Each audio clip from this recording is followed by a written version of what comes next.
Hello, I'm South Ops meteorologist Jonathan O'Brien here with a discussion of our latest seasonal weather and fire potential outlook. This is a new video series, and going forward we will be making an effort to provide a once-monthly discussion of our seasonal outlook. The outlook is usually released on or just before the first of the month and is available on our Predictive Services website. So let's get into it. When we do the seasonal outlook, we tend to break it down into three sections. And since you can't look at the future without knowing the past, the first section is a discussion of recently observed weather, usually focusing on the past month or two. For instance, taking a look at temperature anomalies in December, we can see it was a warm month. Average temperatures were about 3 to 6 degrees above normal, in some cases even a little more across our region, which is very significant for a full month period. Here's a look at our percent of normal precipitation since the end of October. And of course, the big story has been the extreme contrast between north and south. Northern California has not only received rain, but significant to near-record rain so far this season, in some cases 200% of normal or more. Some of that precipitation has trickled down to Central California, where things are running about normal, but much of Southern California has seen very little rainfall, in most cases less than 25% of normal, and in some areas practically nothing. It's become one of the driest starts to the wet season on record for the region, this despite Northern California having one of its wettest starts on record. Obviously, California is a big state, but that is really a remarkable contrast.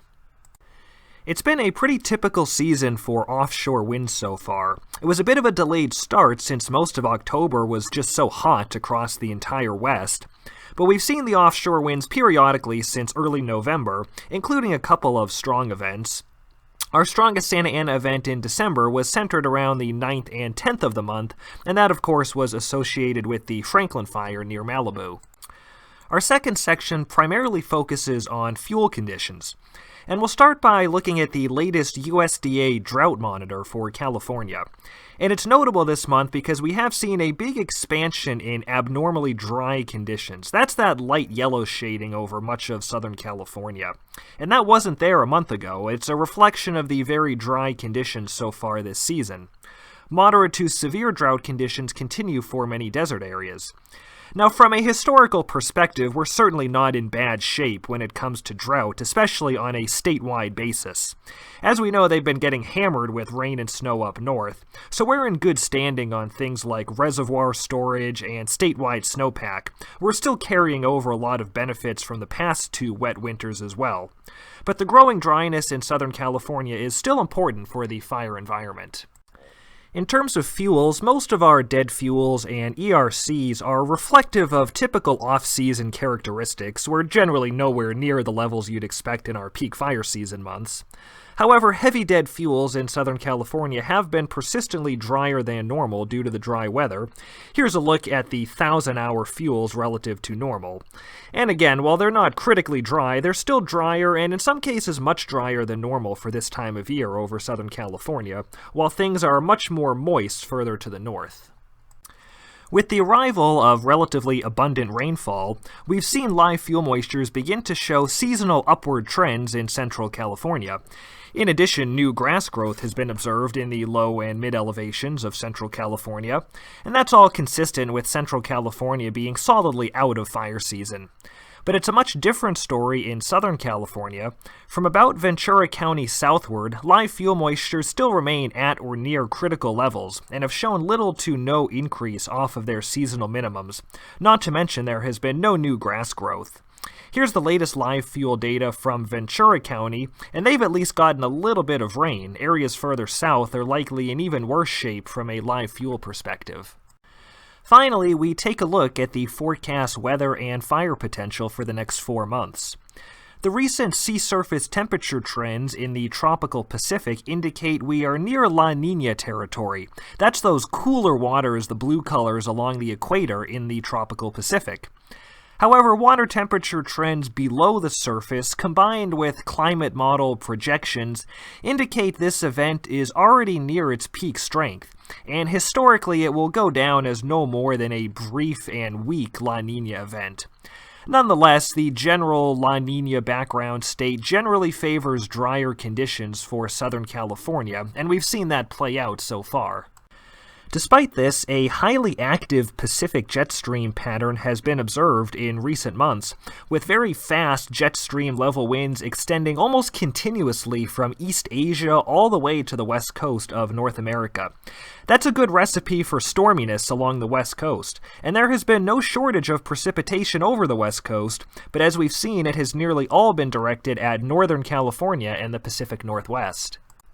Heading into the coming weeks and months, however, there is a growing expectation for the Pacific jet stream to shift further northward and/or become weaker and less continuous as it approaches the west coast.